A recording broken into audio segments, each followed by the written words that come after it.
Shivani's first words are, no matter what that little prick has to say, Cincinnati is one of the greatest towns anywhere.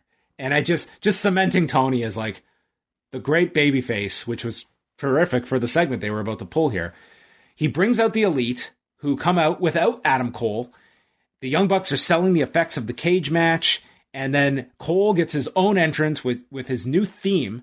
And I think everyone in the crowd, not only is it recommended that you be wearing masks, but you should have sunglasses in the presence of Don Callis's tan, because this guy was neon, okay? In like, you could see the radiation reverberating off this man. He was like, if he walked behind me, he would just blend into the red. Like, this tan was like a 20 on the 0 to Hulk Hogan scale.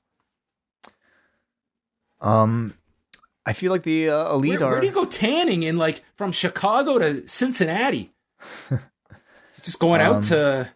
Yeah, maybe drove in a convertible between towns. Okay. You know, I think the Elite, I mean, they must have quite the budget for cosmetic purposes. Everybody's putting out How about Nick's nose to ear deal? That was unique. Yeah, that was something I hadn't seen. That was a thing for a while.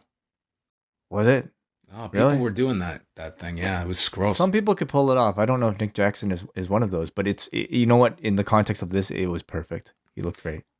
They plugged Kenny Omega being number 1 in the PWI 500, which was everyone's debate throughout the day. The PWI 500. Yeah, I mean, have fun. That's what lists are for. That's it. People Don't get too really heated. invested in it. Yeah. And Don says, "Thank you for your votes and your money." He puts over the Bucks having the greatest tag match in history. The belts were stolen, but they have a plan. And then Nick introduces Adam Cole, who comes out to a superstar level reaction. And he immediately gets right into Tony Schiavone's face and says, "I know you're close with Britt Baker, but if you look at her the wrong way, I'm going to whip your ass." And then he says, "Get out of here, you nerd. Step down, nerd." And he called him a nerd with a straight face for like 2 minutes. You know, nerd, I thought was like a Gallows and Anderson thing, but I mean, it sounds meaner coming from Adam Cole. You know, like with Gallows and Anderson, it's almost just like it's funny, but with Adam Cole, it's like, whoa, ouch. I love this. I thought it was a great way of, first of all, for Adam Cole to get heat on a beloved announcer. And I think a good way of like addressing his relationship with Britt Baker. That I thought that was interesting. Like, do you make that compare? Like, do you call that out for what it is? And they made the clear distinction to just call it out.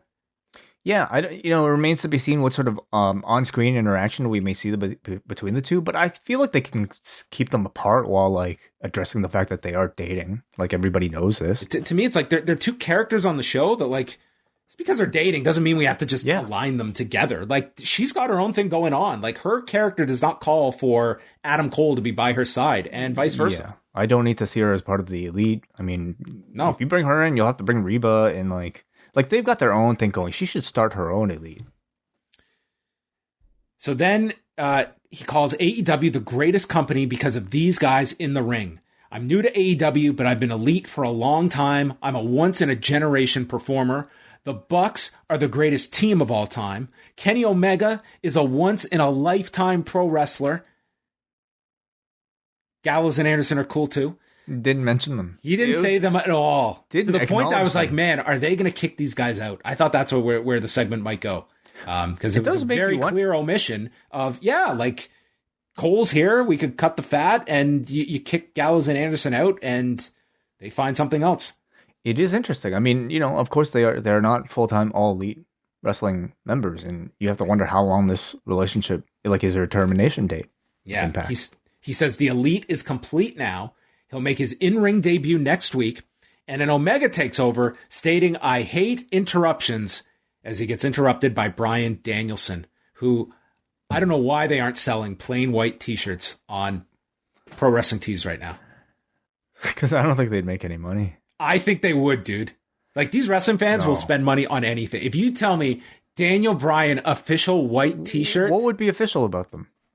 Dude, they're just going to say it's a Bryan Danielson official T-shirt. I don't think even wrestling fans are. I'm not saying this would be a great, giant seller, but there will absolutely be people over the next few weeks showing up at these AEW shows in white T-shirts. I bet you there are plenty tonight, and I bet you there are plenty yesterday. I bet you there are plenty showing. Yeah, I think that would be quite the statement, especially if you're Daniel Bryan, who might be like an anti. I don't know, commercialism type of person, I suppose.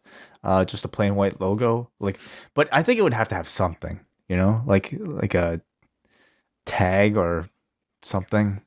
Just maybe have fuck written on the back. Okay. Yeah. How much would you pay for one of those? For me, nothing. But okay, the average fan would spend $30 on that easily. Dude, there's people out there who bought ice cream wrappers, for Christ's sake, okay? Yes, that's the bar, literally. You're right. So Danielson is out. Omega asks the others to leave, and Danielson just grabs the mic and says, "Who wants to see Kenny Omega fight me?" Omega says that's not how it works here, and Danielson says, "You're scared." He knows that I'm better than you. I'll kick your head in, and you're not at my level. And Omega goes to attack, and Bryan goes for the label lock. But the Elite intervene. Jungle Boy and Christian Cage run out. And Marco Stunt is out there. Luchasaurus tosses him onto the Bucks on the floor. Jungle Boy does a dive. Kazarian is out. And they all surround Brandon Cutler, who is left there as he eats the Busaiku knee by Danielson. I thought this was a really good follow-up to Sunday's segment. Gave us exactly what we wanted, put both of these men in front of the crowd. And then, more importantly, gave us a Bryan Danielson versus Kenny Omega interaction and the promise of a match right away. These two not only met face to face, they got physical. I thought Bryan sounded really good. It was different from, I think, a WWE appearance where he would probably come out and talk a whole lot more.